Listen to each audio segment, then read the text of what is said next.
Hello viewers, இது உங்கள் beauty garden. இந்த வீடியோவில் ஜினியா செடி பற்றி தான் நம்ம பார்க்க போகிறோம். ஜினியா செடியில் நிறைய பூ பூக்கிறதுக்கு நான் 4 டிப்ஸ் சொல்கிறேன். இதுக்கு தொட்டின்னு பார்த்தீங்கன்னா ஒரு 10 இன்ச்சு தொட்டி போதும். இதுக்கு மண் கலவைன்னு பார்த்தீங்கன்னா ஒரு பங்கு செம்மண், ஒரு பங்கு கொக்கோபிட், ஒரு பங்கு மண்புழு உரம், கொஞ்சம் வேப்ப முன்னாக்கு கலந்து வைக்கணும். இது விதை போட்டும் வளர்க்கலாம், செடியாக வாங்கிட்டு வந்தும் வளர்க்கலாம். நான் விதை போட்டு தான் வளர்த்தேன். கிருஷ்ணா சீட்ஸில் 30 ரூபான்னு தான் நான் விதை வாங்கி போட்டேன். எனக்கு ஒரு 9 செடி எனக்கு வந்திருக்கு. ஒன்று ஒரு கலரு.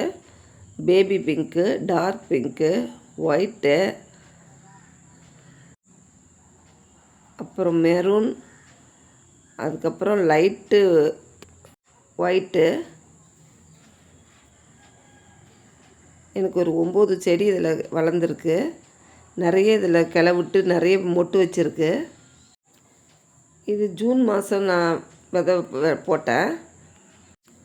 விதை போட்டு ஒரு 10 நாளுக்குள்ளே எனக்கு செடி முளைச்சிருச்சு. அப்புறம் தனித்தனியாக எடுத்து பாட்டில் வச்சோம். ஒரு 10 இன்ச் பாட்டில் தான் வச்சுருக்கோம் நாங்கள்.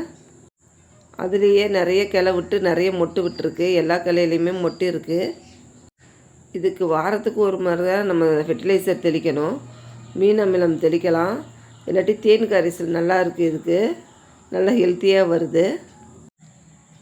இது ஜூன் மாதம் நம்ம வச்சோன்னா நம்மளுக்கு பிப்ரவரி மார்ச் வரைக்குமே நம்மளுக்கு பூ நிறைய பூக்கும். அதுக்கப்புறம் இந்த வெயிலுக்கு இது தாங்காது. இது 15 நாளைக்கு ஒரு முறை ஒரு கைப்பிடி மண்புழு உரம் கொடுத்தா இது போதும். தோட்டத்தில் இது மாதிரி அட்ராக்ஷனான பூ இருந்ததுன்னா நம்மளுக்கு மகரந்த சேர்க்கைக்கு உதவியாக இருக்கும். பார்க்கவும் கண்ணுக்கு நல்லா குளிர்ச்சியாக இருக்கும். எங்கள் வீட்டில் எல்லா செடியிலையுமே நிறைய பூ இருக்குது. ஒரு 7 கலர் எங்கிட்ட இருக்குது.